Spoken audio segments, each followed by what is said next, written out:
J.D. Miller here for Phillies Calkins Media Playoff Report. Jerry Reimenschneider, our columnist, to my right. Kevin Cooney to my left.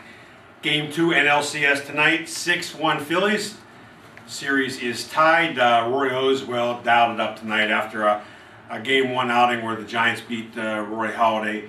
Jerry, we talked last night about how Oswalt needed to come up big, and boy, he didn't give up a hit till the 5th inning when Cody Ross, whereas he's becoming in these parts Cody Bleeping Ross, homered, but 8 strong innings. What do you think about Oswalt tonight? I thought it was a difference-making performance in the series, maybe in the whole postseason, and the ripple downs from it are huge. They really needed him to come up big for a lot of reasons, and he answered the call. And another thing that was big tonight was the Phillies offense, which has really been struggling. They get 6 runs tonight. Now, they didn't do a whole lot against Jonathan Sanchez, who was a tough Giants left-hander. But they did get a run in the first inning. It was an unearned run, but then basically 3 walks scored the run. But when they had to, the Giants tied it up. They came back, got a run, manufactured a run in the bottom of the 5th, right after the Giants tied it up to make it 2-1, and then the Phillies put it away with 4 in the 7th. And Oswalt started that rally, Kevin, with a single. And tell us what happened after that. Well, it was strange. Sam Perlaza puts his hands up in the air, and Oswalt just doesn't see him and runs right through it. And you can see the way Perlaza was positioned. He was like literally an arm's length. We joke with him. Do you feel like grabbing him? And he can't, of course. Otherwise, it's interference, with a runner and a base coach can't do that. But Oswalt gets in because Aubrey Huff sees Perlaza put the hands up and cuts the ball off, and that's why Oswalt gets in. And it's an incredible motivation, or incredible momentum change right there. Sam Perlaza, by the way, is the Phillies' third base coach. Another big moment of the game came right after that. The Phillies, of course, that gives the Phillies insurance run. Oswalt, who's a pretty good athlete. There was some.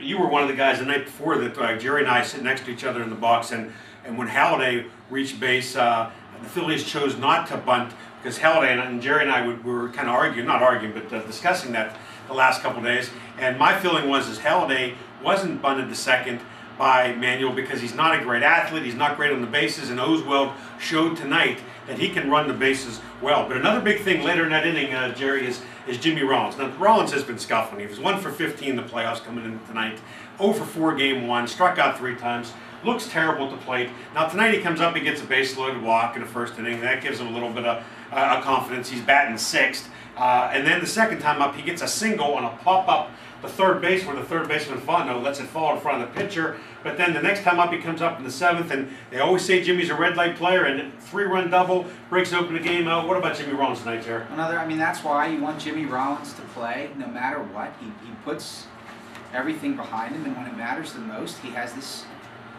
amazing tendency to come up the biggest, and he did it again, and it was really important too because the Phillies were like something like 5 for 172. I'm exaggerating, but like hitting a $167 with guys in scoring position again.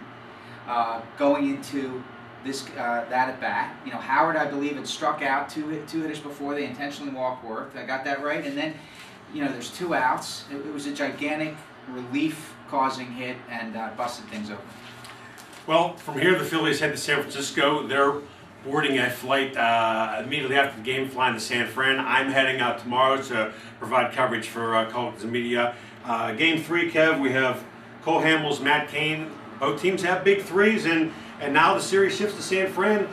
The Phillies have to win a game out there, but certainly being tied 1-1 is a lot better than being 0-2. Last night after the game, you said the Phillies are in deep trouble if they're 0-2. Right. I think what a difference today makes. They're in decent shape now heading out there. The pressure's back on San Fran. The pressure is on San Fran to really hold serve here. They got to win these 3. I don't think that they have to, like, what would come back here and look at the shot of having Sanchez back in this park again. He was not very good tonight, I thought. I thought he was okay, not great.